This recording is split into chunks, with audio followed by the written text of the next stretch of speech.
আসসালামু আলাইকুম। আজকে কাতল মাছ রান্না করার জন্য আমি প্রথমে আলু সিদ্ধ করে নিয়ে এটা ছুলে রেখেছি। আর এখানে আছে কাতল মাছ কেটে ভাজি করে নিয়েছি।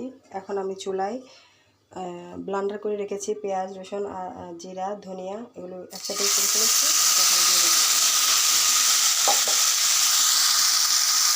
এখানে আমি হলুদ, মরিচ, লবণ দিয়ে দিয়েছি। এটা এখন আমি ভালো করে কষিয়ে নেব।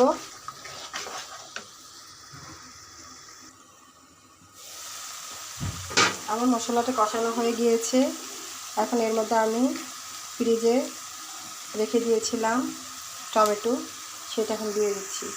টমেটো দিয়ে দিলাম, এই যে ফ্রিজে এরকম কেটে রেখে দিয়েছিলাম। আর এখন দিয়ে দিব আমার সিদ্ধ করা আলু।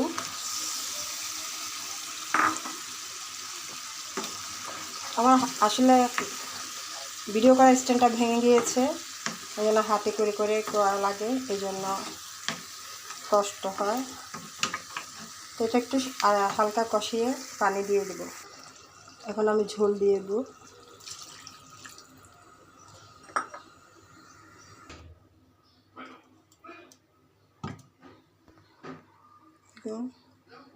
আমার রুই মাছের তরকারিটি রান্না হয়ে গিয়েছে।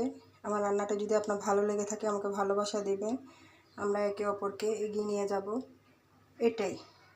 তো সবাই বাসায় ভালো থাকবেন, সুস্থ থাকবেন, নিরাপদে থাকবেন। আল্লাহ হাফেজ।